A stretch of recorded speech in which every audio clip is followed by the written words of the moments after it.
Who's back? Fired or grilled? On a Tuesday morning, here to do the show.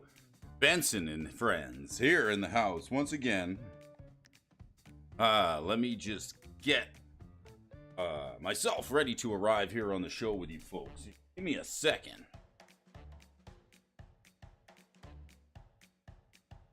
Finally, the show has come back to a channel near you.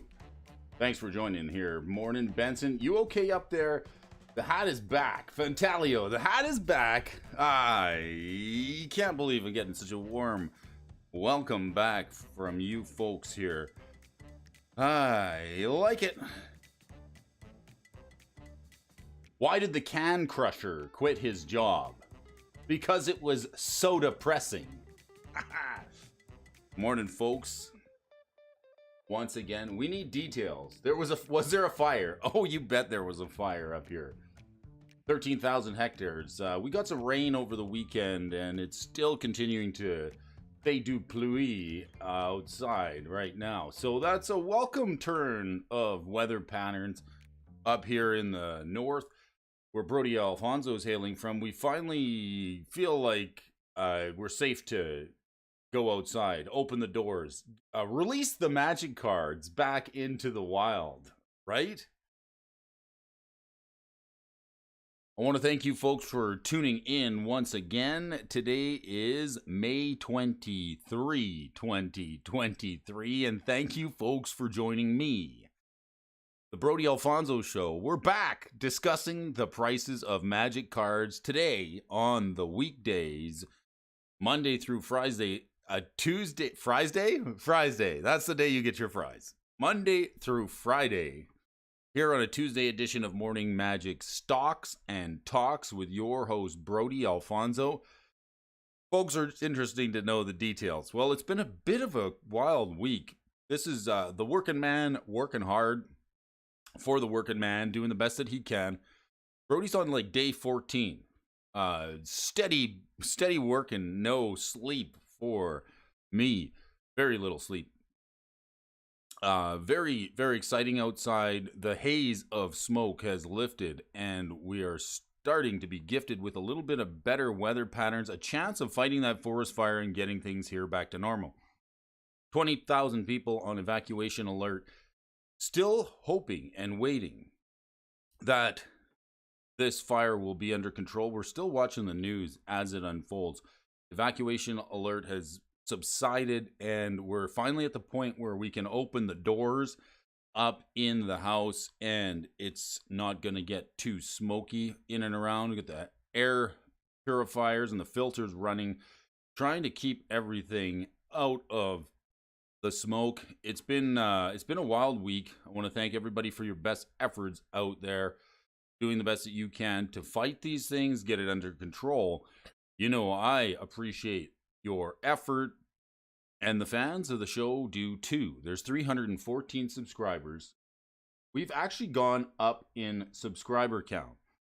So just like anything in the world of finance, too much circulation makes the price go down. What's that? That's right. Would you rather just another repacked, recanned, reprinted episode of Stocks and Talks?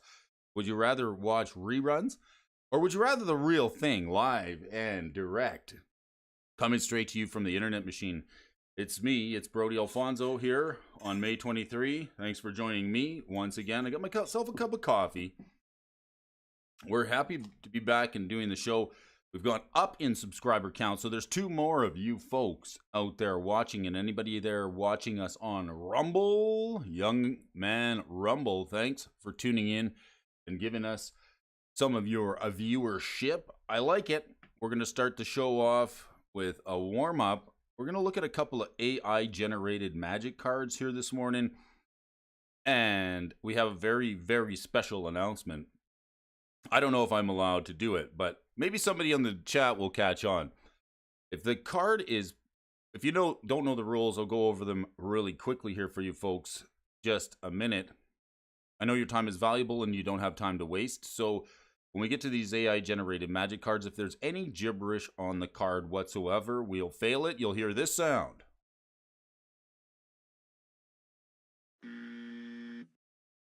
That's right. The sound of the buzzing, cousin. And if the card's playable, any way whatsoever, even if it's a little overcosted, you'll hear this sound. The sound of the ding, if you know what I mean. All right, let's take a look at this first card here. We can't do without it. This is a submission from one of the viewers from Benson, bringing us this AI-generated Magic card special request. I've been asked to bring this card to you folks over the weekend. Keeping in touch with some of the peeps over on Twitter as well as on the Discord. I'm glad that you folks were able to reach me over there. Let's get the chat working here this morning. We need it. We need the chat working. We need Hasbro stock price. We need some news articles. We need our AI-generated Magic cards. We need it all here in the world of Magic the Gathering. Brain is all Thopters. What's the story with this card? Interesting. Interesting. Got a nice picture of a couple of brains here. Definitely gonna have to scroll this back. Let's see what it does for us. It's a 5 mana card.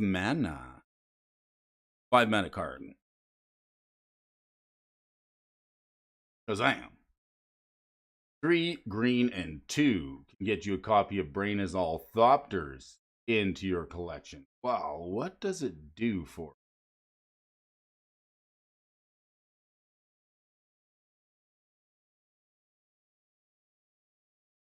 Oh, this live stream is the best. Hey, the guy on my shirt. Did you get your shirt? Oh, good. Target player loses 2 life for this sorcery, and you gain 2 life, then exile Brain is All Thopters.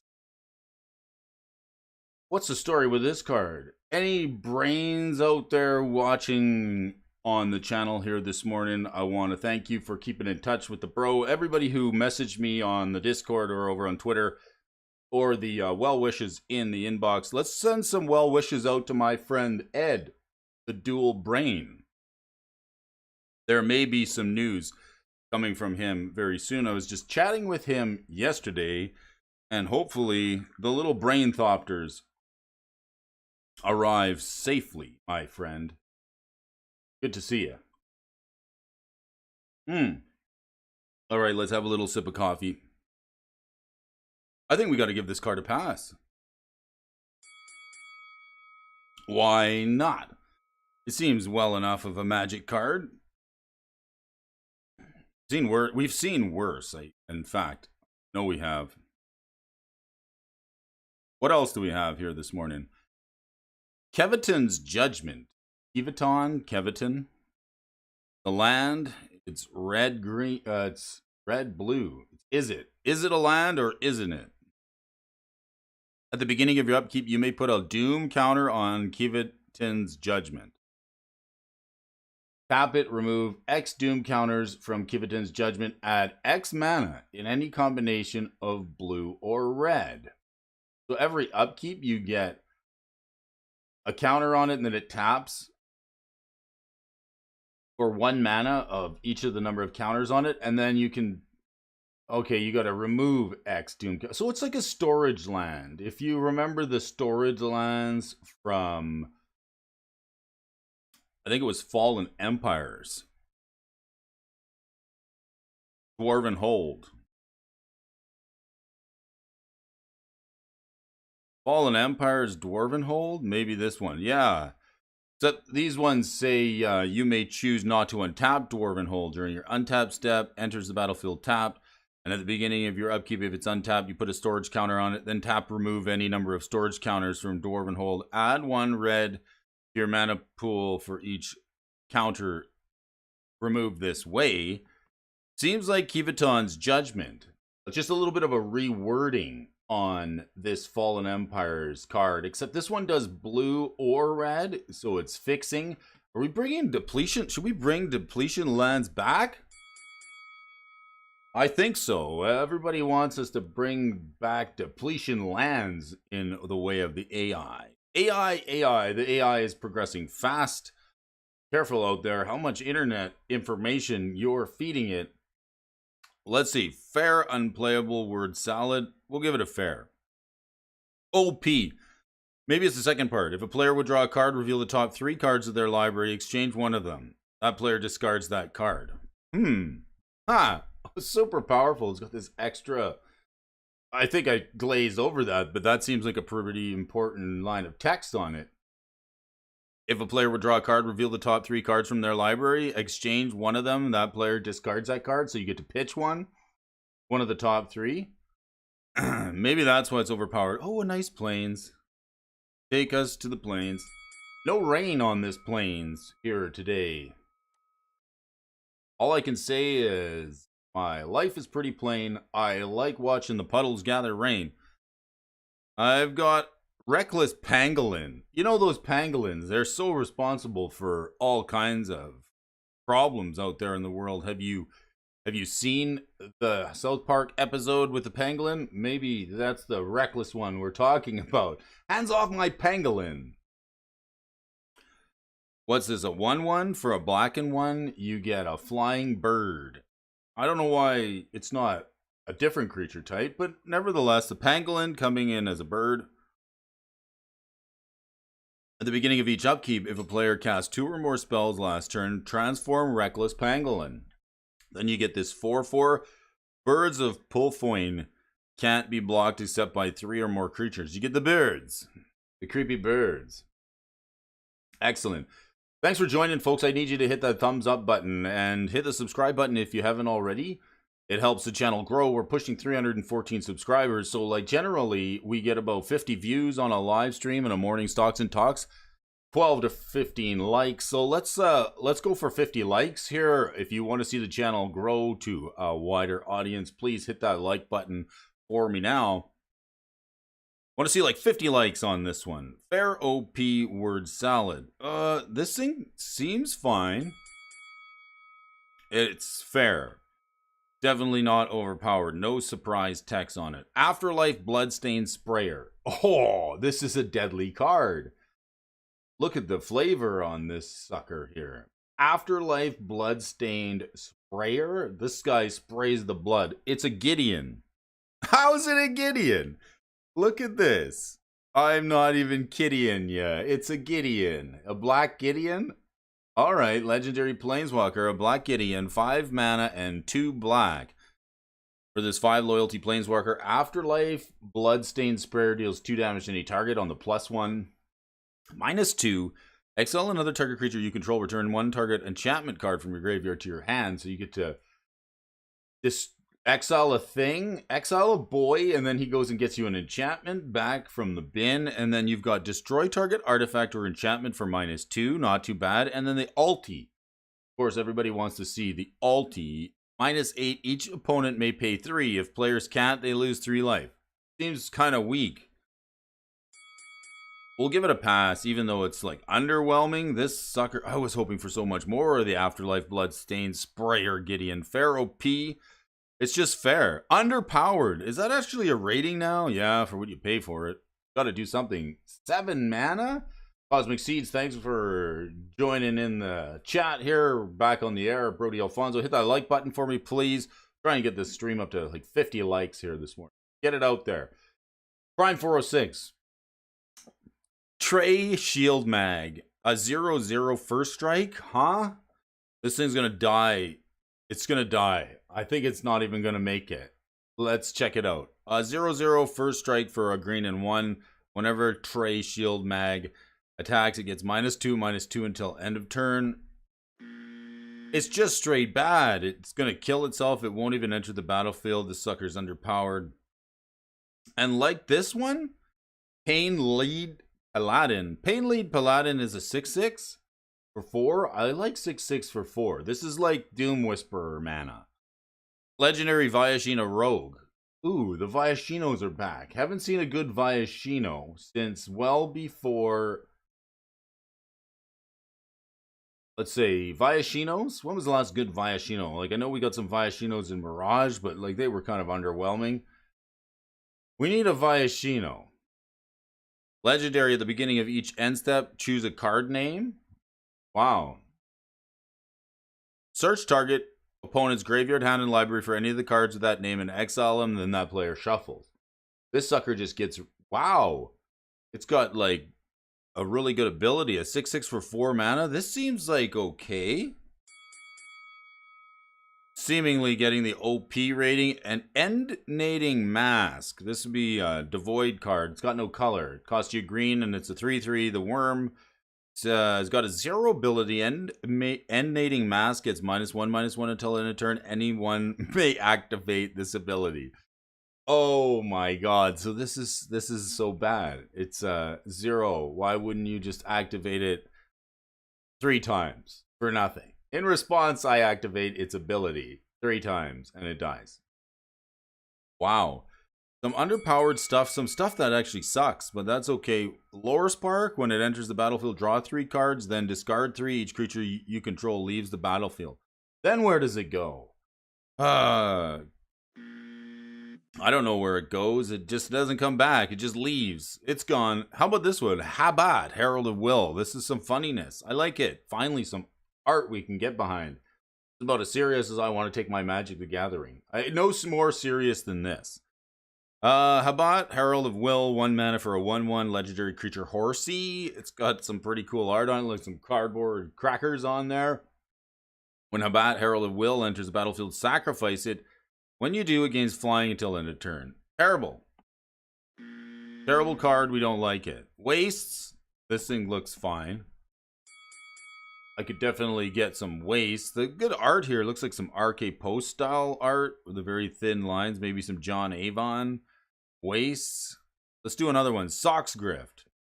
This guy's got a pair of socks and they're grifting him. I assume these cards are real given the current state of Magic the Gathering. In fact, Big Daddy Hatcher's in the house. Thanks for joining, Mike. Yeah, I would say, like, if you, the first one that we discussed here, and you'll remember this from Fallen Empires there, Mike Hatcher, Kivaton's Judgment. Like, look at this one. It's like a storage land. We had the Dwarven Hold up here, right? Remember Dwarven Hold from Fallen Empires? The really, well, it actually got a reprint in 5th, but these were those storage lands. I think there was like Acacian Hold, Dwarven Hold. This one comes into play tapped and remains tapped. And every turn that it remains tapped, you get to put a storage counter on it, then you tap and remove it. So the AI is giving us storage lands that are multicolored. Like, is it? This one here. But it's got this extra line of text on it. This is probably the best card of the bunch. At the beginning of your upkeep, you may put a Doom counter on Kivaton's Judgment. So instead of just leaving it tapped, then you get to put a... Hey, Gamey Bob, how you doing, brother? Nice to see you. This is probably the most interesting AI upgrade to an existing mechanic we've seen here. Myself, the last line of text on it seems a little bit excessive, like they're reaching too far, but given the state, Modern Horizons 12. Wait, if you're not happy with the power level that's out there right now, wait till Modern Horizons 12 where we break this thing wide open. 5 mana Losises, you name it. Doom, Kivaton's Judgment, put a Doom counter on it. Then you can pay X and remove that many counters and get a blue or a red for any counter that you remove. But this last line of text, if a player would draw a card, they reveal the top 3 cards of their library and then exchange one of them. I think that's like discard. That player discards that card. Yeah. Thanks for joining, Gamey Bob. Like to have you back in the chat. Things have calmed down here. If you didn't hear before, you'll hear it again here now. The forest fires, we got some rain this morning. So pretty pleased that we can probably have the windows open. There's a lot of cleanup to do. And it's not so stinky anymore. I'm glad to be back. It's good to be back on the moon, as they would say in show business. Right? I like it. Let's do an article for you folks here. Let's do it. I may just quit my job at the power plant and become a full-time stock market guy. Your full-time stock market guy is coming at you. It's Brody Alfonso. Carcinogen. You're late. You're not late. I'm late. I'm like a week behind here. Let's take a look at this card article by Ryan Cole. Where are they now? This one come out just the other day. We had Victoria Day. I hope, Mike, any Canadians in the chat, I hope you celebrated a nice day off a well-deserved day off for all you working folk, working hard to move this world around and make it a better place. Whatever you do, try to. I'm on day 14 right now, just giving her. Whatever you do in the world, try and do the best job you can. Do it with some integrity and make it happen just the best that you can, no matter your station, wherever you're stationed at, whether you're flipping fries out of the basket, washing dishes, doesn't matter where your station is. Try and do it in a way that adds some value to whatever station it is you're doing. When you move up in station, you take that attitude with you. So let's try and stay positive. We're trying to stay positive here on the morning show and give you guys something to start your day with. Ryan's hard-hitting article here today from the stock desk, here to look at some weekly winners from a year ago. Did any of these stand the test of time? Let's find out here together. Carcinogen's got a week off. 1 year ago today, roughly this week, we've had the following cards listed on the popularity list of Magic the Gathering, including, it's been a year since Ledger Shredder is out. Man, it's a good thing that they've increased the set rotation to 3 years to include Modern Horizons 7 in up-and-coming, no, Standard Horizons. All right, let's check this out. A year ago, most of us had looked at this Ledger Shredder. Now, most of the time, there'd be one card on the rise in this Where Are They Now article, and Ryan tends to show off the worst falls, but this time he's switching it up because he's found we have 2 rises and 1 drop that only seems to have fallen due to a card evening out its release price. Let's get to it. We'll talk about the Ledger Shredder here today. This card's still worth a couple of bucks. $18. 18 US greenbacks, if you know what I mean. You don't have to be proud of your workplace to be able to take pride in the work you do there. That's a good point. Very good point.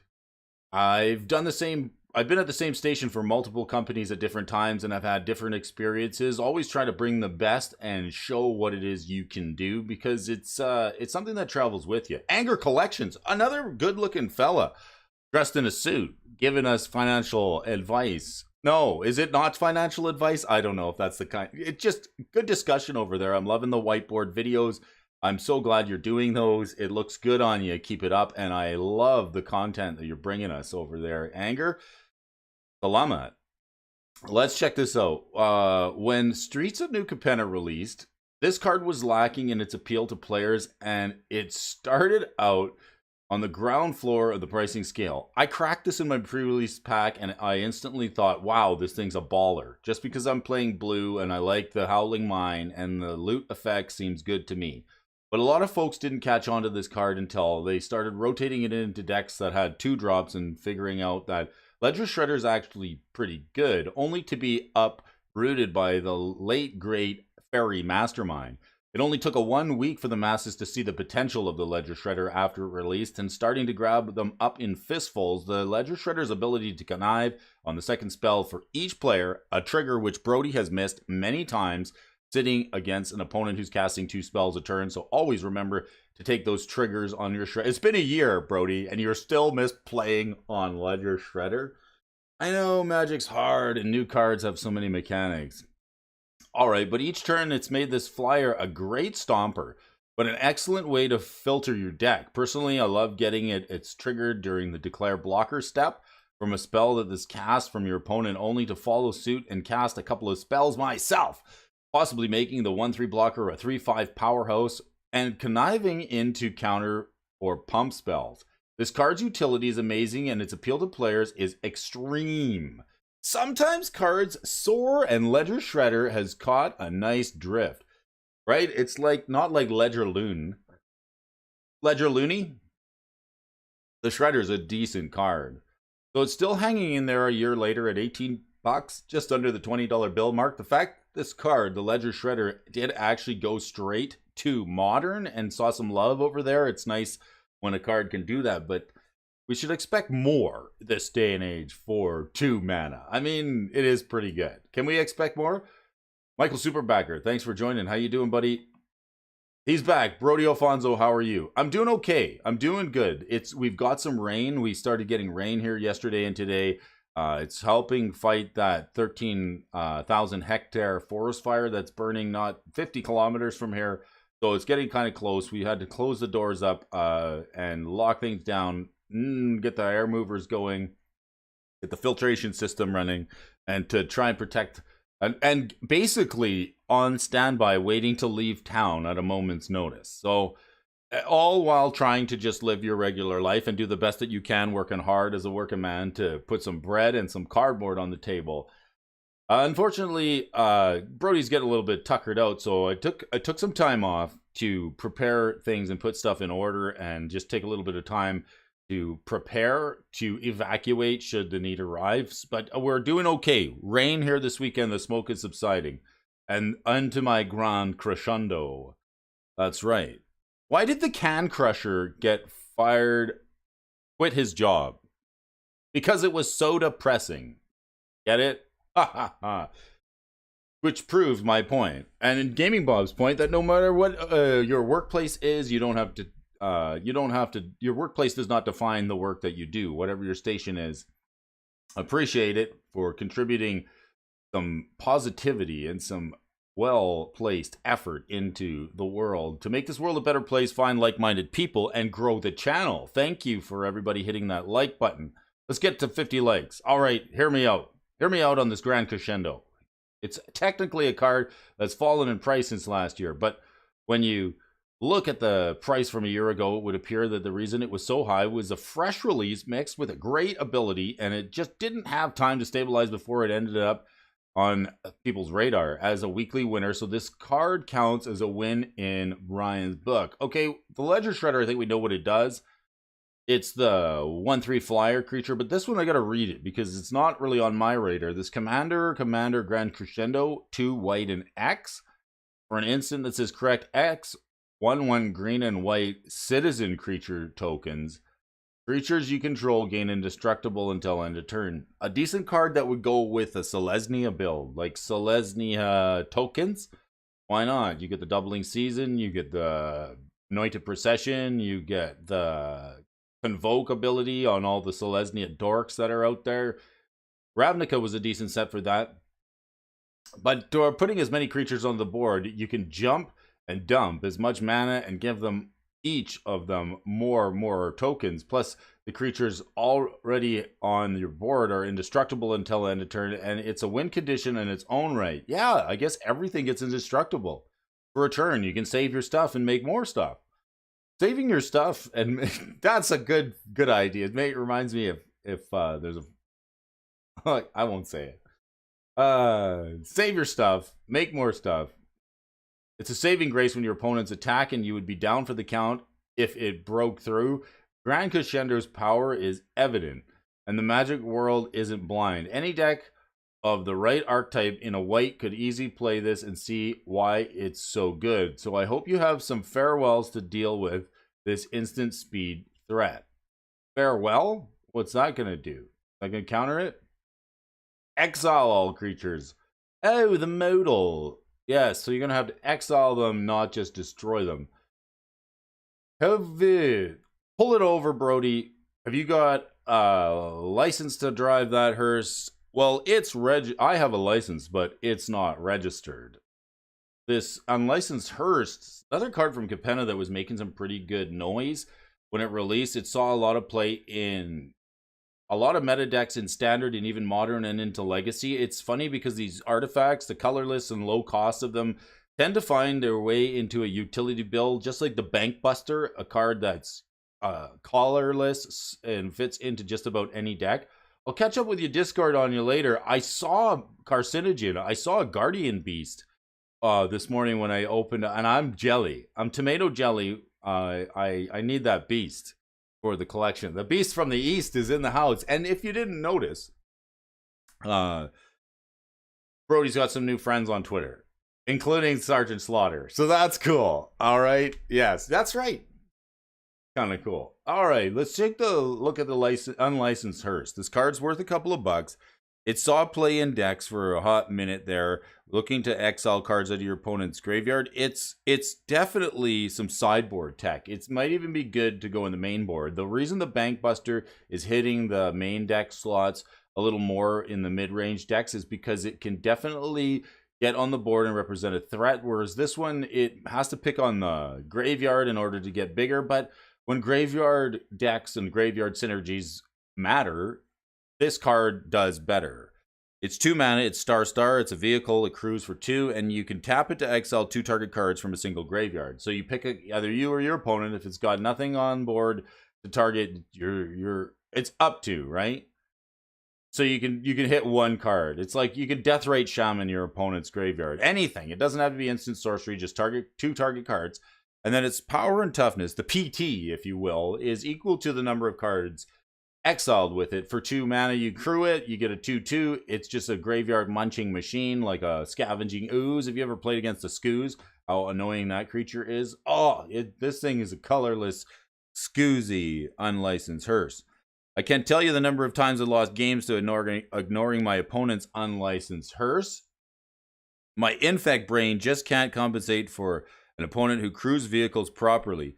And this one is a hell of a card to crew. Being able to simply tap the hearse, exile any 2 cards from a graveyard is great method of having graveyard hate, but being able to crew into this particular vehicle and have its power and toughness reflect just how many cards it has done this to is a wonderful way to smack your opponent, essentially with their own force from behind. I'm sure that would be an awesome feeling, but I'm still not taking Kotori's vehicles mechanic piloting for dummies course, and I'm failing the grades. So for now, I need to get to be on the receiving end of this particular card, and boy, does it sting. Ouch!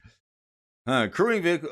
All these cards that stood up over the top of the weekly winners category are coming around for a year, and this Where Are You Now article lets you take a look back at which cards in Magic the Gathering are still holding some value, and at least to stick it to the top tier and maintain steady prices for this entire year. I hope that you guys enjoy this article and these heroes from just 1 year ago, including the Ledger Shredder, the Unlicensed Hearse, and a card that I wasn't even aware of, the Grand Crescendo, a pretty decent Magic card. Morning, Robert O'Brien.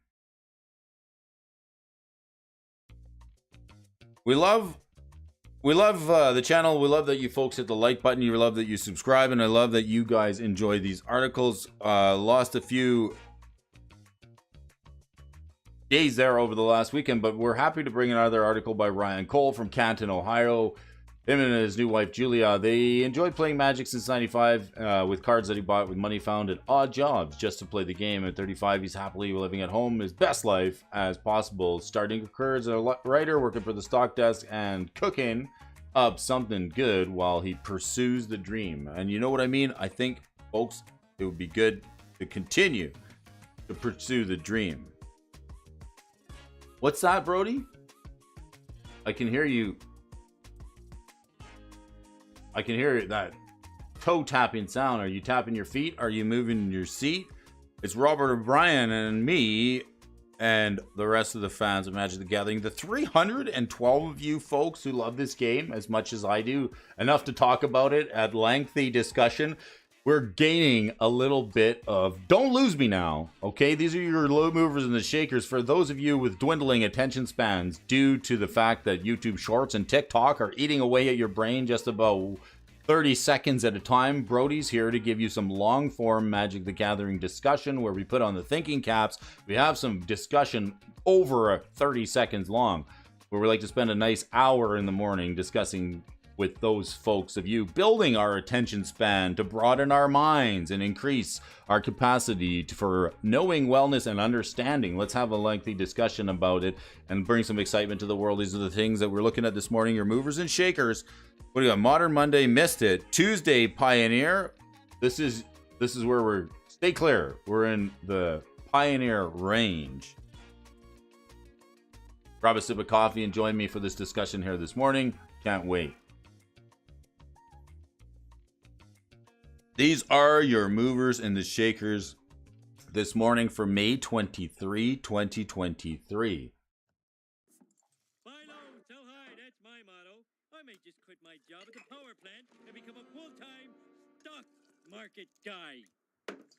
Don't give up your day job just yet, Brody. We're going to need just a couple more subscribers before that happens. But the cards that we're looking at today come from the Pioneer list. These are the movers and the shakers this week. We had some interesting articles here last week and some discussion about, on Monday, we were talking about this card, Magma Opus, and a card that's making some headlines, just like a Corduroy Pillow. This card is hitting the thumbs up button in a lot of decks. It's an Is-It card. Boy, is it expensive. It's 8 mana. But why is it coming in at the top of the pile? Well, if you look with decks using it over at MTG Top, we're going to have to swing back to MTG Top 8 for just a second. Or maybe we can get it out of the creativity deck here. That's right. Creativity. That's what you'll be. A little bit of creativity.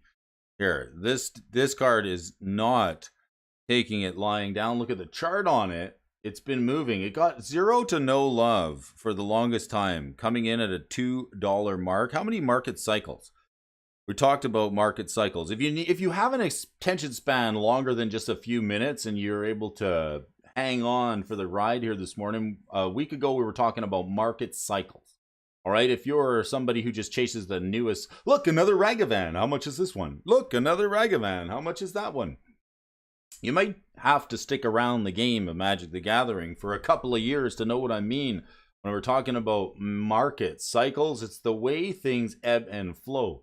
I think a lot of folks are waiting for a change in direction of leadership and see what that does to the game. If we ever do get a change in leadership, perhaps we cool down on some of the policies in the reprint world, it might affect some of these market cycles that we were seeing. But we're looking at this one here. I'm putting some lines on. Brody just wants to draw lines on charts.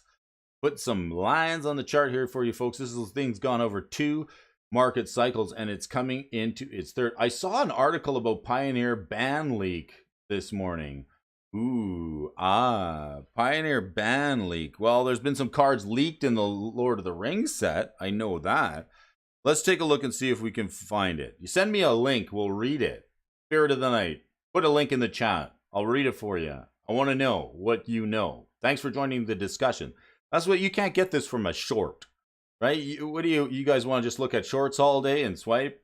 No, I like to think we have like the best, highest quality viewers. We got all kinds of folks in the chat here today. We're talking about market cycles. Look at this thing from April all the way to January 2022. April 21 since it released all the way to January 2022. Here's a card that's gone through a full market cycle, coming out of the gate at over $10, roughly 7 to 8, not holding on for very long, and then taking a boot up in price to the $7 mark and coming back down all the way to $2 or $3, where it was just a couple of weeks ago. Now it's seen some love and seen some action. It's about to go through its third market cycle here. And no matter what format of your choice, whether it's Pioneer, Modern, Vintage, Legacy, Commander, Old School, you want to play the formats nobody talks about, these market cycles get pretty darn interesting over the test of time. They are affected by reprints, but as you can see here, we're looking at like a 1-year market cycle on this card. It's had a little bit of love before. Now it's already taken a tick up to over the $10 mark. It's hit new all-time highs. How long is it going to stay there? I'll tell you how long it's going to stay there. It's going to stay there as long as it keeps making top 8s. Hey now, shorts are my shorts are my jam, my bread and butter.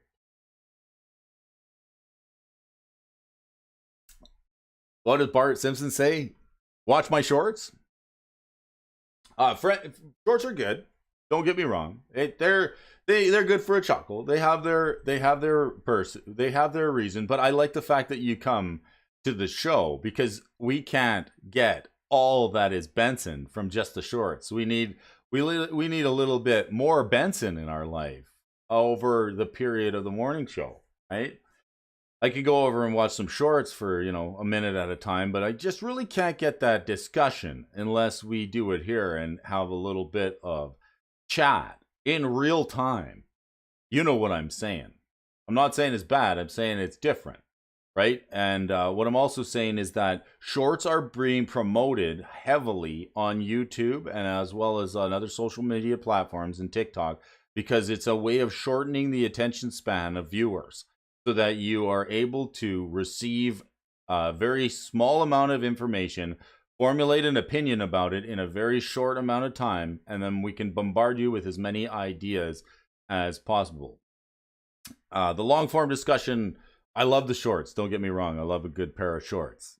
But, you know, just keep in mind, the more shorts you watch, the decay on your attention span, it's a real thing. It is. Can you get stuck there swiping shorts for like 4 hours? Yeah, you can. All right. We're asking for a look at this card here, this Magma Opus. Creativity, right? I love the shorts. I do. I love them so much that sometimes I have to watch 50 of them. Let's check this out. Indomitable Creativity. This is a deck that was putting up wins on the 22nd, 5-0 just yesterday. Pioneer League 20. Pioneer League, how many decks? A bunch. How many we got? 10th place? A few decks playing it, let's just say. Torrential Gearhulk. Here's a card making a comeback in the world of Magic. Are you serious? Creativity is now playing a playset? So you can go get the Gearhulk and then, like, that's what you get? What are we Gearhulking for? So we're new ways to play Creativity. If it's not the World's Pine Worm making a decent appearance in the Creativity deck, now we're going to just start doing some shenanigans with Gearhulk, getting the Snapcaster ability, the flashback. What else? What else do we got here? What are we going to flash back? Fiery Impulse, 2 damage, okay. Or 2 or 3 damage, no. Spike Field Hazard, another burn card? Make disappear. Somebody was commenting on the hair of this card here. Kind of got like a Ronald McDonald haircut look. Who is this guy? Who is this fellow with the abnormally large arm disappearing through the glass? I don't know. Volcanic Spite. Maybe...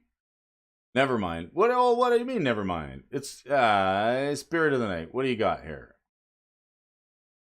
An article about Pioneer ban leaking this morning. It was standard. It's fine. We can read it. Send it on over. It might be newsworthy. If it's newsworthy, we want to talk about it. We like to catch the news as it happens, right? Because, you know, I usually check YouTube on the weekend and I'm looking around to try and figure out what happened in Magic the Gathering. And, like, some of the time it's like a week late to the party. So I like to wake up and take a look at these cards. Discuss it with you folks here. See what new tech is out there. Your Gearhulks might be actually prized possessions these days. This version of the Indomitable Creativity, can we recast the Indomitable, but you can't pay X for it, right? You can't really Gearhulk your Indomitable. You can Gearhulk it for 0, destroy X, then reveal card. Yeah, it's can reveal cards from the top of their library until an artifact or creature card is revealed. I guess, yeah, you can. No, you got to do at least one thing. So you can't Gearhulk the Creativity. What can you do? The Prismari Command, a bunch of burn spells, a Spike Hazard. You get a 5/6 when you Gearhulk. And maybe you can Gearhulk again. Draw 2 cards and discard. Create a tap Power Stone. Sublime Epiphany. We want something big. So we're going to Gearhulk. Choose 1 or more. Counter target spell. Counter activated ability. Oh, this does everything. Return on-land permanent to its owner's hand. Create a token that's a copy of target creature you control and target player draws a card. Choose 1 or more. You get to choose all of these. This is a 6-mana Epiphany. Brody's just piffed off. Or you can just cast the Magma Opus, and then it deals 4 damage divided as you choose to any number of targets. Tap 2 target permanents. Create a 4/4 red and blue elemental token. Draw 2 cards. You can discard that to make a treasure. Yeah, I guess you flashing back the Opus. That's what you're doing. Yeah. Okay. I thought maybe we could flash back any number of things, including the counter spell, the Sublime Epiphany. We can do the burn spell if we need to snap something. But the Magma Opus is now being target acquired for the Torrential Gearhulk in the Creativity list, and that's why it's seeing a tick up on the movers and the shakers here this morning. Indomitable Creativity, on the other hand, taking a tick down in price. I think $36. Is it overpriced? Is it overpriced? It could be a little bit overpriced. All right, what's the next for your viewing pleasure here this morning? Urborg, the Tomb of Yawgmoth. I had some discussion with some folks whether or not we're going to see another land in the cycle that does this type of effect. We got the green one and we got the black one. Let's see what Urborg's doing. Each swamp is each land is a swamp in addition. Each swamp is a swamp in addition to its other types, and each land is a swamp in addition to its other type. This thing's seen a few reprintings and still coming in at the $39 mark. Holy smokes. This would be a good card to open. Even in double ultimate masters, time spiral, you can get it on the, yeah, you can get it in foil over in time spiral for $49. The ultimate box topper coming in at $200. Do you remember the days of Planar Chaos? All right. Do you remember the days of box toppers? Do you feel like they were setting us up with box toppers? Right? One of a kind special cards. And then a minute later, we watch 1,000 shorts and we forget that, you know, chase cards were slipped in one at a time, then two at a time, then 50 at a time. Chat might be blocking the link. No biggie.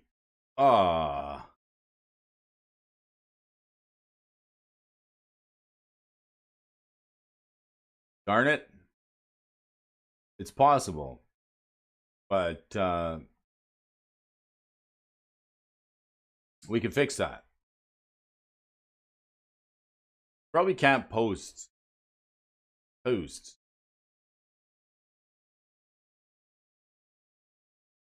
Probably can't post links in the chat.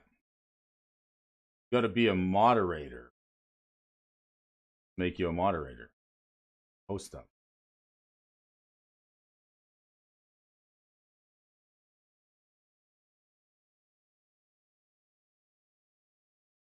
Gotta make you a moderator. Urborg, Tomb of Yawgmoth. Nevertheless, we can still continue on our merry way here this morning discussing Urborg. I don't mind Urborg. There's lots of ways to play it, but the discussion I had with a few folks was like, are we ever going to get the blue one? And the answer is probably no. That's the one. That's the one I think everybody would want to see. Can we get a blue land that makes everything an island in addition to its other types? Probably not. Seems very good. A red one? Probably not either. But so far we've got, maybe we can get a white one. I don't know. What's the next card that's going to be... What's the next land that's going to be put into this land cycle? There's no way to know if they're ever going to do anything other than black and green. It would be probably pretty busted. I just don't think they can make the blue one. It's like it might as well be on the reserve list before even getting there, right? So probably not going to get any other versions of this. So we're stuck with the black one and the green one. The Yavimaya, I believe it's called. And then like this one. Add as a moderator. Standard moderator. All right. There you go, Spirit. You got yourself a wrench. Feeling good this morning. Wrenching it up. You should be able to put links in there now. Enjoy yourself. Wield your mighty wrench carefully, my friend. Watch out for bots. May your wrench be mighty and smashy and clicky. Maybe even a ratchet in there. So Urborg's $39, hey? Where are we playing it? Let's see. How many market cycles we've seen on this sucker? Let's look at the chart on it. Very strong card. This card's just going to continue to go up until it sees a reprint. It's going to go up until it doesn't. And that's a fact based on my opinion. There we go. Cool. Got the G-Rogs. You want to watch the spoilers? Thank you. Nice looking wrench, Spirit. I appreciate that. Market cycles here. Oh, this is a tough one. I'd say this card hasn't actually even been through an entire market cycle. And why do I say that? Simply because like it's had some price action from the $8 to $10 mark all the way up to the $30 mark, right around here with the origins. But where else do we see it?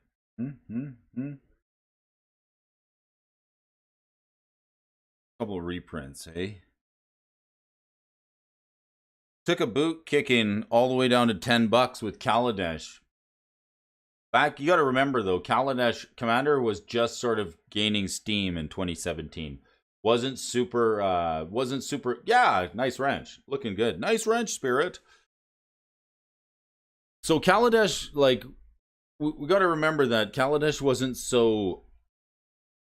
Commander wasn't so popular in 2017 as it is now. There was a lot of people playing Commander, but a card like this didn't see a whole ton of love, and it was sitting around the. Actually, 2017 was a really good time to buy Commander staples, especially old school ones. It's seen a little bit of attention and realized some traction in Commander, and I think around 2019, 2020 is when this card really started to see a lot of includes in black decks, especially decks that care about devotion. Mana fixing is a big thing, especially in Commander, and this card definitely helps you do it. Before the days of this card, like there's another card, Cabal Coffers. Like there's a card it always feels bad when you play this. If you would ask me, would I rather the Urborg Tomb of Yawgmoth or the Cabal Coffers, or like both together? This is a trap, if you ask me. It doesn't. It says this: you pay 2 and tap it, and you get a black for each swamp you control. If it's late game and you've got the Urborg and everything, including this Cabal Coffers as a swamp, it's okay, but you gotta have like either a Soul Ring, a Mana Rock, or 2 other lands to activate it. So you're literally paying like 2 into it to net 4. It's actually pretty bad. If you don't have the Urborg, it could even be less. But you're paying 2 into it to net 4 mana. So, or to net, yeah, you're paying 2 into it to net 2. Right? So Cabal Coffer's not so great unless you're like turn 5, 6, 7, 8 and everything's online and working it. It does you really no good for the first 4 or 5 turns. I can't like this card. I don't like it. It always gets stuck on the battlefield, not doing anything, and then I'm like hoping for the Urborg to go with it, and then that never shows up. So, I mean, if it does, and it's like turn 4, you're like, yes, Urborg online with Cabal Coffers, but I'm still only making 4, and it cost me 2. I'm on my 4 drop. So Urborg is okay. Deck's using it. But it's still $39, which is quite expensive. So it's worth, if you're chasing money, if you're like rare drafting, or you're like it's very situational being your colors if you're drafting this. But like if you're rare drafting, like the Urborg is probably more of a money card to draft rather than a super playable in constructed. Pioneer Rakdos mid-range is playing it, as well as Rogu's. Rakdos Sacrifice and Mono Black mid-range. Magic the Gathering is being inundated with mid-range decks right now. What's Dominaria land? Cabal Stronghold is similar to Coffers. Yeah, let's look at this Cabal Stronghold. Speaking of the Cabal and Wizards of the Coast, right? What is up with a company that just dumps on its player base constantly? You know, I've finally come to a realization over the last week that the working class, the working man for the working man, we always take care of ourselves, but like the corporations don't care about the working people anymore. They don't, because they've sided up with big money and big banks and big tech to support them. So they don't even have to befriend the working man anymore. That's where I'm at. Cabal Stronghold. 3 and tap, add a black for each basic swamp you control. This one's even worse. Basic swamp. Does the Urborg Tomb of Yawgmoth turn that on? Basic swamp. I guess you can make a non-basic a basic. Yeah, I got Cabal Stronghold, Cabal Coffers. You got the Urborg Tomb of Yawgmoth. Let's see if any of these mid-range decks are playing anything Cabal. Speaking of the Cabal. The Coffers, the Stronghold, and the WotC. The Cabal of Wizards of the Coast. Wizards of the Cabal. That's what it is. Wizards of Cabal Coffers. Blight Step Pathway.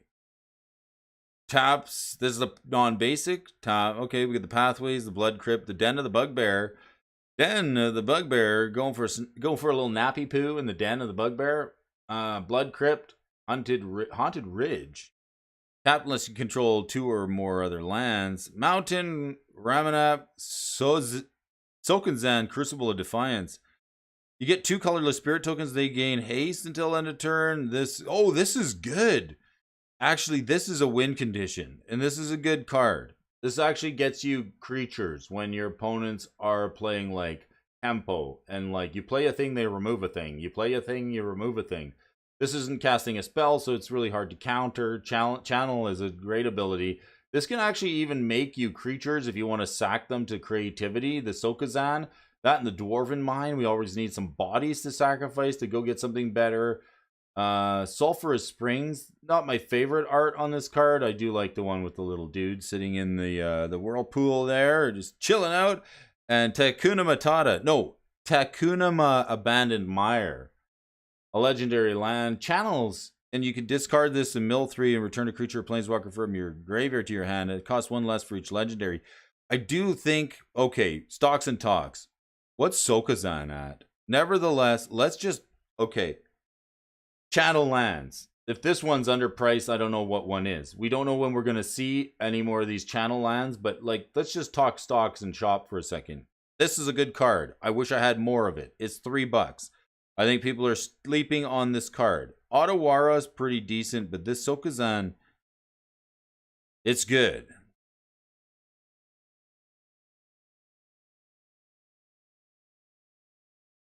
Otawara, that's the one that gets all the love and attention. The Soaring City, soaring in price up to $15. I think the Otawara is definitely worth picking up. It's okay, the blue one's the best one. You get to bounce a thing, but I wouldn't underestimate this Sokenzan, Crucible of Defiance, for $3. It's a good card, and it's a land. It goes in a lot of decks, and there's a lot of ways to play it. The 2 colorless spirit tokens is actually pretty good. And the Reckoner Bankbuster, this is the card that's been moving the unlicensed Hearst out of the playable slot. This 2-mana vehicle, it's almost a little bit more aggressive and a little bit more tempo because it's got card draw on it. So the Bankbuster is seeing play in a lot of the mid-range decks that are competitive in the meta. Yawgmoth, hey? Okay, so mid-range playing Yawgmoth. Psych Rift, do we know this is a... What are you doing in here, Psych Rift? Taking up time here for the viewers on the morning show. This is a commander card, Psych Rift.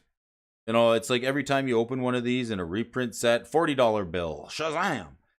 It seems to get a lot of reprinting and it's equity. It's like a commander staple that I think I'm getting tired of seeing this thing reprinted again and again. Even though despite the reprints, look at the chart on this sucker here.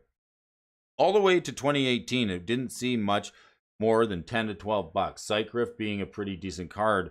Commander not shining in popularity as it did in 2017 and 2018. It's shining a little bit brighter now. See this uptick in price coming up steadily toward the spark. And then how many markets? I think we're into its 2nd market cycle. Let's just pull back the chart on a little bit here this morning. I want to take a look. Let's rewind time. Back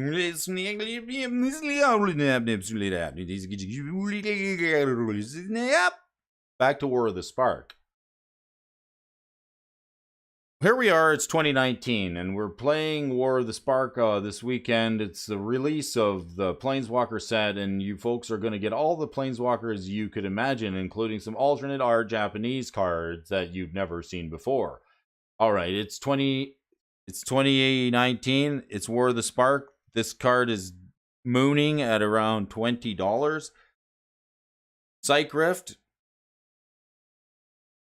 What decks were playing it in 2019? Probably all of them. This is a card, anyone that played blue got caught on to Psych Rift being just a busted game board state wiping game wrecking mechanic. Upheaving all your opponent's permanents. This card costs you 1 blue and 1, and you can boomerang something, return an online permanent to its owner's hand. And then the overload cost is where this card gets disgusting. It's an instant that for 7 mana, you get to return everything that your opponents control, except for lands, to their hands. Get them out of here. So back to 2019, this card was $20, and then like saw even a boost up to the $40 mark. Kind of where it is now. I'd say that's cycle number 1. Then it's taking the 50% haircut. You know, like the 50% haircut that you get in the summertime. You know, like it's winter, you let it grow, and then usually about spring, summer, it starts to get hot outside, and you're like, I need to take a haircut. So then, boom, back down to $20, and finding support again at the levels of where it was at, just around War of the Spark previously. Okay, the haircut. Get to know your market cycles. Get your ears lifted. Tune into the morning show. It's a good time. Okay, then we trek along our merry way. We have Strixhaven 2021, 2022, and the Phyrexia will be Pabo. Phyrexia all will be 1. That comes out, and we get a little bit more price action from the Psych Rift. Leading us up to where we are now, I think we could probably see another haircut on this card. No matter how many times they reprint it, it seems to stay strong. Decks using it, Atraxa, Praetor's Voice, Hidden Strings. Pioneer's actually running it. Here's a cool deck. If you're playing in Pioneer, this is a decent deck. It's like the modern Twiddlestorm. I like this deck. It's playing a land that somebody was commenting that is completely underpriced. Beside you, this is another one of the channel lands. This is the green one. You know, these channel lands are going to rotate through favors, right? Like right now, the Beside You is expensive. Probably the leadingest one. This one destroys. Yeah, this one's the green removal that destroys an artifact enchantment or non-basic land. It's really good. You can channel this one for very cheap for 2. Hard to interact with it. It's removal on land that you discard. Really good. I don't know why the red one is only $3. Maybe pick that one up. The Beside You, I would hold off on picking this one up. It's $25. Maybe try and open it if you can get some cheap Kamigawa. Get yourself some Kamigawa while it's out of stock and sitting on the shelves. But this one here, it's playing, where's the land? Lotus Field. This one here. So, Hidden Strings, always making a comeback. The Otawara is in there, the Lotus Field. This one says when it enters the battlefield, you got to sack 2 lands, taps for 3 mana of any color, and it's got hexproof. So hexproof means your opponents can't. No touchy, but the Hidden Strings is the namesake deck. Namesake of the deck. A blue and 1, you may tap or untap a permanent, then you may tap or untap another target permanent. You can cipher this and exile it as you cast it and encode it on a creature you control. Whenever that creature does combat damage to a player, you get to copy that spell. Maybe we're putting it on this Vizier of Tumbling Sands and tumbling in to cast some Hidden Strings. The untap ability of the Vizier, the Baral of the Chief of Compliance. That guy is a legendary, so he turns on the Otawara and the Beside You. Lear, Disciple of the Drowned, a legendary human wizard. So this also connects into the legendary spot. Can't be countered in the instance and sorcery your graveyard have flashback. Hidden Strings. Always wondered why the Hidden Strings deck. Is the Amulet not good enough? Right? It enters the battlefield tap. Is the Amulet of Vigor? Is the Amulet of Vigor not good enough for a Lotus Field deck or a Hidden Strings deck. It seems like it's not good enough. And then Hidden Strings wants to go through your library and cast this guy, an ultimatum card. This great big ultimatum spell. Behold the Beyond, also another. We talked about this deck. We brought you this deck 2 weeks ago on an article that we read here, Hidden Strings.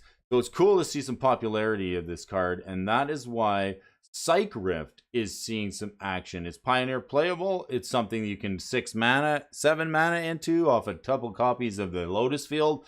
That's why we see Psych Rift getting a little action, getting a little undeserved love on the movers and the shakers. Psych Rift deserves no attention or love on the movers and shakers. Does it? Outside of Pioneer.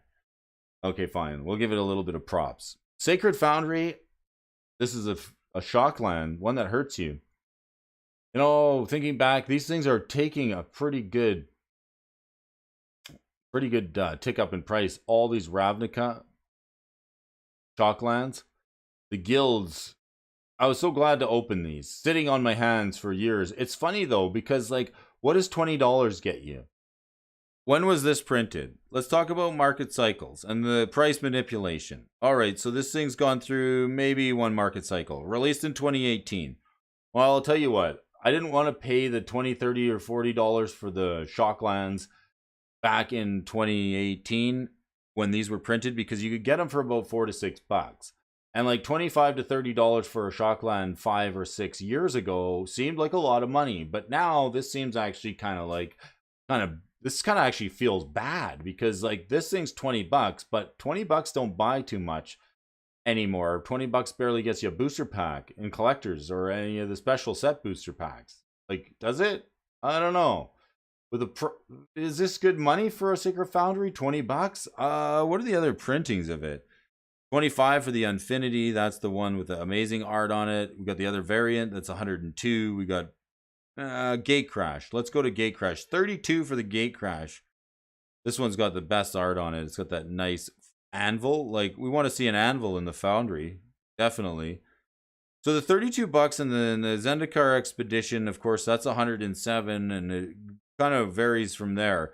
The Ravnica Original, $23. I think this is like this is actually kind of sad to see the Sacred Foundry only at $20. I mean, with the cost of everything going up, I don't know. $20 seems kind of cheap. I think you'd be better off to buy it now. Legion's Landing. If you didn't open them, $20 seems pretty cheap, considering can't get a pizza for $20. Legion's Landing. Enchantment. 1 white. This one actually I was more excited about. I thought if any card out of Ixalan was going to do well, it would be this one and not the Pitiless Plunderer. There's a few cards from Ixalan that are still making waves, and Gisha's Son's Avatar is one of them. The Search for Iskanta was another one. Legion's Landing being a card that I thought was going to get Adanto, the first fort. I thought this card was going to be a lot better, and it could actually go... It could go long. It could go deep, right? Watch this card. Let's look at the markets on this card. Let's look at the price chart and see. Yes, a lot of excitement over this card when it first came up. Brody just wants to put lines on charts. Some fine lines on the chart for you folks this morning. Coming to six mana, $6, $7, $8 more. Another double masters, no more. Okay. Down all the way to the War of the Spark. This thing saw $8 to $10 once upon a time. It was hyped. People thought it was going to be a lot better. And now it's sort of just kind of putting along at around the $6 or $7. It's taken 1, 2, almost 3 years to return any of some of those losses, that haircut that it had. It's not that anything got banned, or maybe Edgar Markov, perhaps that was a banning that affected the price. Anybody happen to know why this took a tumble, or did it just fall out of favor? Was there just better cards? I don't think it was. I think it was hyped more than it was actually good. The Adanto, the first fort, let's check it out. 1 white, you put it on the battlefield. So this is your turn 1 play in a white deck. It costs you 1, it enters the battlefield, you get a 1/1 white soldier vampire creature token with lifelink. And when you attack with 3 or more creatures, you transform it. So you got to ramp out your white weenies. You got to get your Savannah Lions out on the deck. You got to get this guy, maybe some 1/1s, and then maybe some Eminence triggers off your Edgar Markov because you're playing vampires. And then you get this like taps for a white legendary land, a 1 white and 2, create a 1/1 white vampire creature token with lifelink. A vampire pumping out machine here. The Alliance, the Adanto, the first fort. White making truce with black in the vampire tribal decks using it. Where we got it? Commander, Boros aggro. Of course, the Boros deck would play this. What are we going to see in here? Some 2/2 flying, first striking, interesting guys. Legion Loyalist. Yeah, okay. That the Loyalist is actually always holding up some good bucks. I got a couple of these in. I'm kind of done with goblins. I'll keep a copy of the Loyalist, but this Loyalist kind of good. Ornithopter Giant Killer. These are cheap white and red creatures. The Boros, the Burning Tree Emissary, just basically a free 2/2, gives you a 2-mana rebate on it.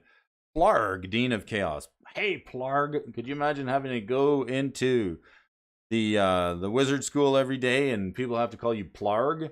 What are you doing? Plarging along. All right. Discard a card, draw a card, reveal cards from the top of your library until you reveal a non-legendary land with mana value. Yes. You may cast a card without paying his mana cards. Put all revealed cards cast this way on the bottom of your library in a random order. Get Adanto Vanguard is fun. Let's check it out. I like turtles. Turtles, rah, rah, rah. Turtles, ha, ha, ha. Adanto Vanguard. Let's check it out. From the Mystery Booster. Vampire Soldier, 50 cent. 50 cent? 50 cent, Benson. 50 cent. 1/1, a white, 2 mana for a 1/1. This better be good. As long as its attacking gets 2/0. Okay, it's a 3/1. Pay 4 life, gains indestructible. Huh. Maybe if you wanted to pay a whole lot of life and switch life totals with your opponents, this could do it. This could also turn on Death Shadow and get you down to where you want to be. Down on the life total. Adanto Vanguard, some interesting. See, you can't get that from a short. Okay, you should make a short about that. Adanto Vanguard. I like seeing these cards from Ixalan. Actually, seeing a little bit of love. I think the Legion's Landing is actually a decent card. It could be better long term if it gets a reprint. It's gonna. I don't see them reprinting it. I don't know. What's the other one that we saw? The Search for Ascanta. Search for Ascanta. This was the card that saw all the love, and it's still seeing some love out of Ixalan. $14. But the Gisha, Sun's Avatar, the Pitiless Plunder, and the Alcommon slot, all decent cards that have been seeing some price action out of the Ixalan block. Still an undervalued block, if you ask me. The days of those booster boxes was pretty good. Vorinclex. It can be good on the Death Shadow, for sure. Not the price, the ability. The ability is good. I like the being able to pay. You can also like pay into it, right? You need a reason to get your life total low. That card can do it for you. Vorinclex, the monstrous $57 bill.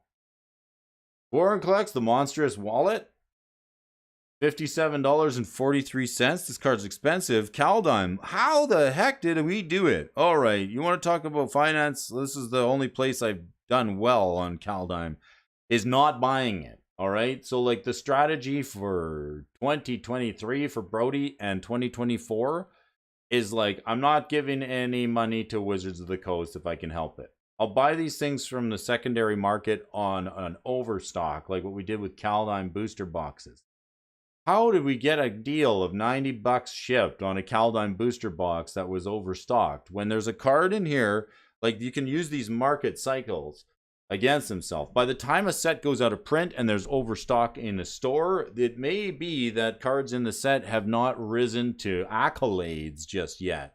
And this is a good example of a card that's $57 and you can find it in a box of Kaldheim. Perhaps this 6/6 for 6 mana with Trample and Haste works very well with some sets that have just come out, especially the Phyrexial will be one set, the Poison Counter set, And this one says if a player would get, or a permanent would get a counter on it, put twice that many counters on it of the permanent or player instead. So Toxic just got a lot more powerful. This is a big card, though. I mean, who's playing Vorinclex for 6 mana outside of Commander? Let's check it. One market cycle for Vorinclex. $50 in Kaldheim.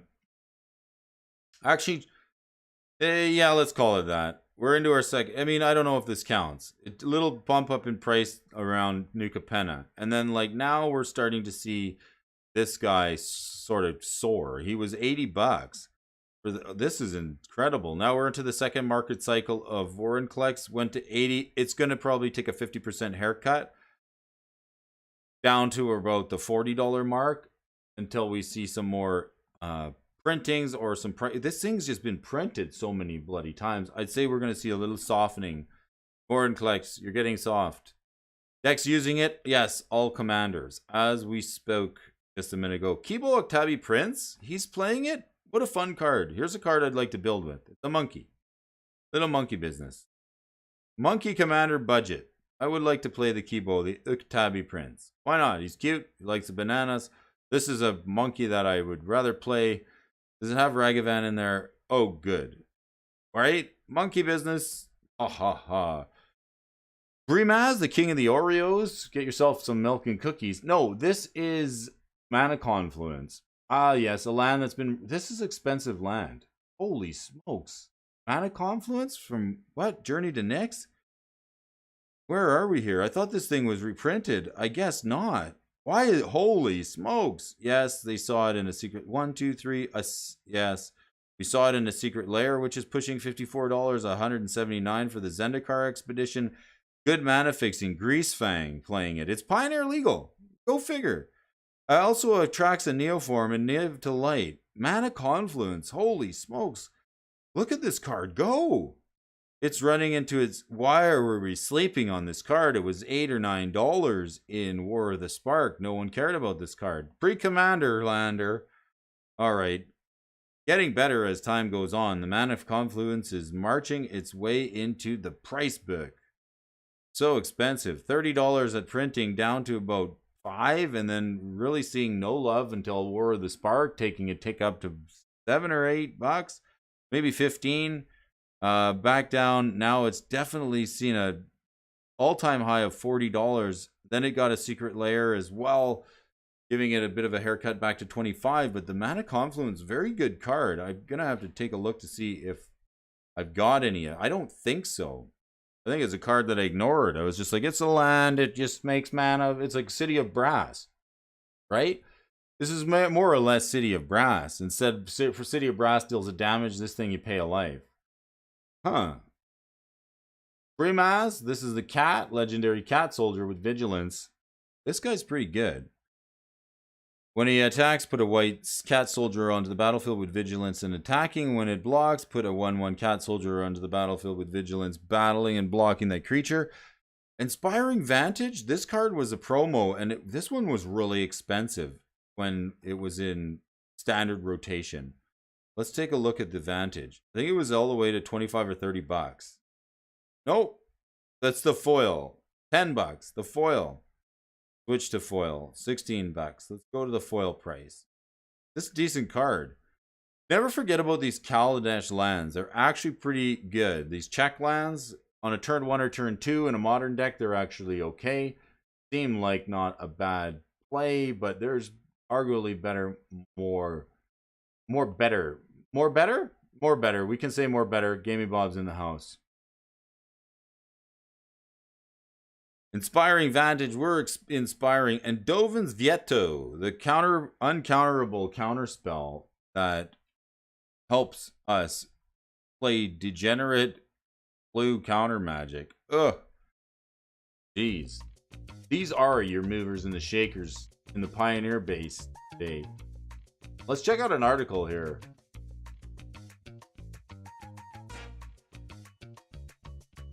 I had one up for you. Is this the one? MTG deal accidentally leaks major bans.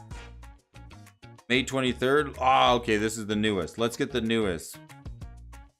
We got a Lord of the Rings promo that's... We got to read this article here. This MTG deal accidentally leaks upcoming major bans. So this should be interesting. Some bans shaking up the world of constructed play, perhaps? Maybe not. But I'd like to read this article for you folks here before we get on with our day. And we're going to thank each and every one of you folks for tuning in on the channel here.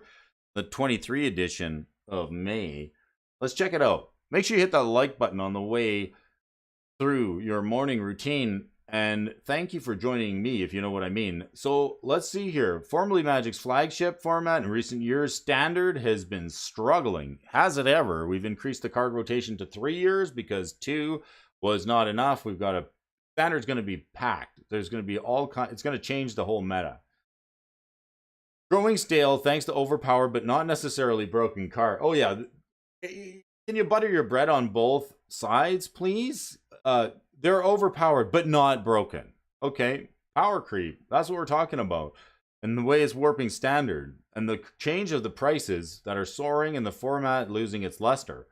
Players happily switching to Commander didn't even like the end of the world.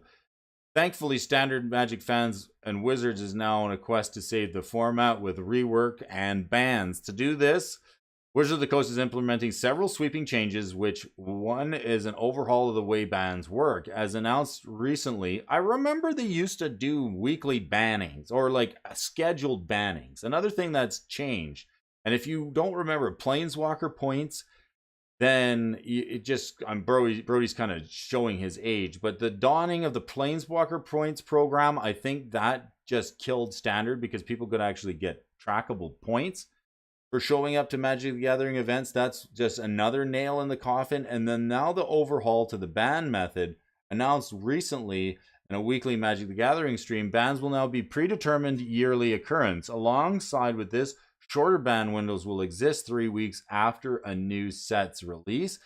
So they're going to do a 3-week ban window just in case. This is the new model for bans. Wizards is hoping to provide more consistency to players in the long run. How about players just ban bad Magic the Gathering game development practices? Let's just ban bad employees who take advantage of the reprint market. Let's ban bad set construction and game developers. We can ban, if they can ban stuff, let's turn the banning around by not buying into this madness. Not buying any new sets. Not doing it. I'm going to see how long this lasts. See how long I can hold out.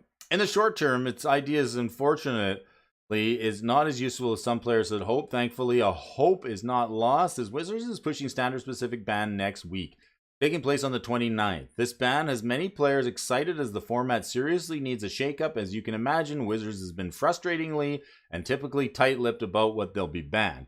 This was at least until recently, as a new daily deal may have just leaked some of the soon-to-be banned cards.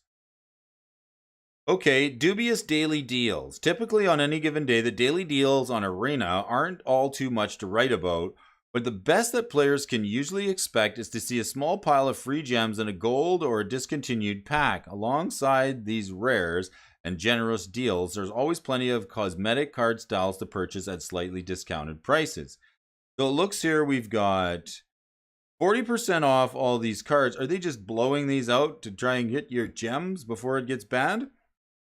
Today's deal is one of the generous former options with a 505 free gold up for grab. While this is certainly nice, it usually isn't the daily deal more intriguing's offer. This isn't the daily deal's more intriguing offer. That honor instead falls to a pair of cosmetics for Reckoner Bankbuster and Fable of the Mirror Breaker. At the very surface level, these are nice cosmetics to see in the shop, and they're highly played cards. Looking a little bit deeper, however, many players presume this was a typical Wizards teasing. Magic personality, for example, were joking on Twitter that this daily deal practically confirmed the upcoming bans. Look at Bankbuster and Fable are the bans. P.S. Stonks. So you might want to sell out of the Bankbuster or perhaps the the Fable. Is that the Fable of the Mirror Breaker and the Bank Buster? Well, a lot of players are quick to make this amusing remark across social media. It was soon appeared to be a lot more reliable and viable. A few short hours later, after the daily deal went live, Bankbuster and Fable of the Mirror Breaker were removed from the lineup. More than these cards just being daily deals, this move suddenly raised a lot of eyebrows as it was taken down. While we can't deny that this is an interestingly obvious choice from Wizards, technically there's no guarantee these cards will be banned, considering they are some of the most prevalent and problematic game developers in the standard format.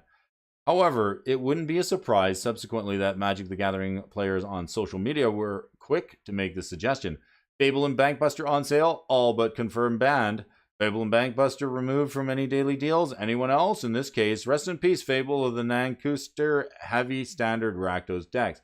What is this? Soon to be banned deals? Leaks, and more leaks. At the end of the day, there's no telling exactly what's going to be banned on the 29th. Possibly, for instance, Wizard will elect only to ban one of the cards. Alternatively, could ban every land that was due to rotate out in September. Ultimately, a massive leak happened. There's no telling what's on the chopping blocks. A massive leak has happened. It's been claimed that the upcoming ban list has been leaked. This leak was supposedly obtained by data mining the banned and restricted website.